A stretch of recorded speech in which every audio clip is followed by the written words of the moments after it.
as to why we're changing things up a little bit. But I also want to express to you today my passion for why the next generation needs this. And I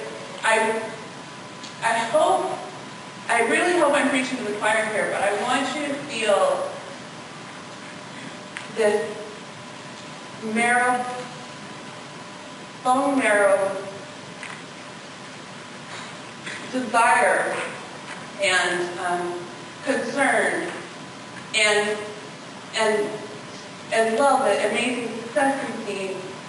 I want to express to you how strongly I feel about how the more the youth get involved in family history, the more it will change our world in the next generation.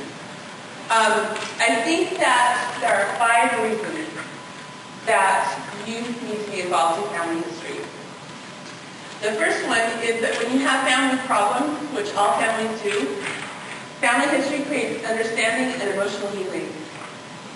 When you have a sense of fear or overwhelming responsibility, family history helps you realize your potential. When you're suffering with loneliness or depression, family history helps you become grounded and enveloped in love.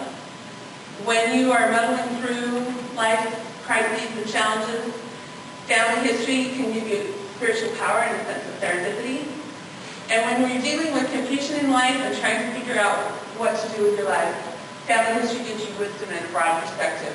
And I want to talk to you just for a minute about that.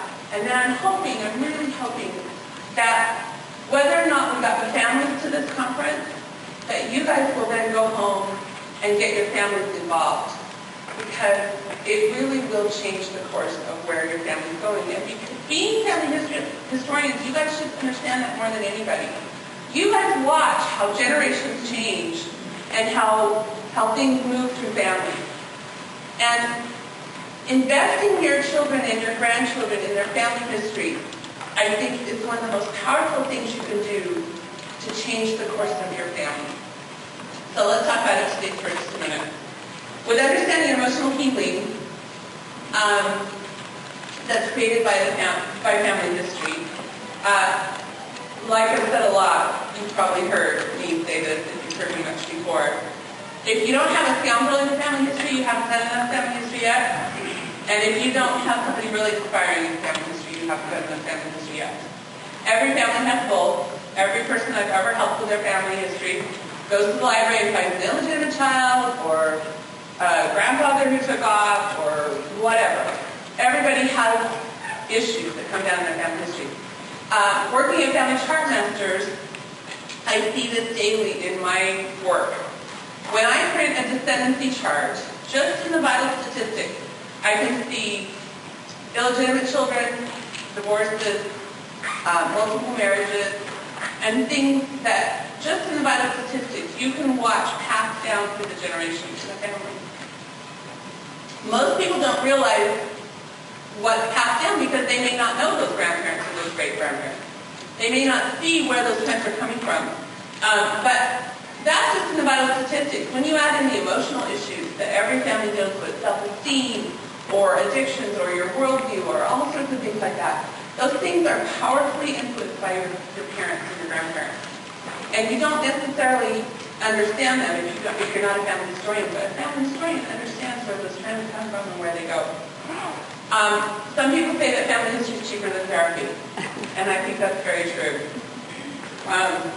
But on the flip side, you can also see in those genealogy charts that I print every day, the person who comes in and changes that. Okay? You're not destined to become who your family makes you become. You can see the person who comes in and changes those trends in the family. And I think family history gives you wonderful examples. Like I said, if you don't have somebody inspiring, you haven't done enough family history either. Some families struggle with a lot of challenges, but there's always an inspiring person there that you can look up to as well. It gives you that sense of, I can do this, and this is in my DNA. Some of you who even know me may not know that when I was 21, I was married to a man who left me a year and a half later. And decided he'd rather be married to a brunette. And it was a bone-crushing challenge to me at 22 to be divorced. At that time, I I was given a 20-page or so history of my great-grandmothers, and found out, and didn't realize, that my great-grandmother, who I knew, who was in her late 80s at the time, had gone through a similar challenge at my same age. Her husband had died of an appendicitis attack. She had been left with 2 children, and I didn't have any children. But reading about her struggles in the 1920s with 2 children as a single mom, and her fears for the future, and her fears and her loneliness, and her fears of what she was going through, was incredibly inspiring to me, because I knew who she was in her late 80s, and I knew who she had grown up to become. And I looked at myself and said, this doesn't have to define my life. And I moved on, and I decided I was going to become who I was going to become anyway. And like I said, I think most people who know me now wouldn't even know that I went through that challenge at that point in my life.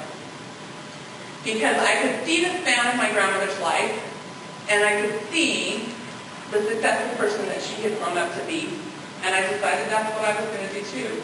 It was a very inspiring moment to me, and I can tell you story after story like that.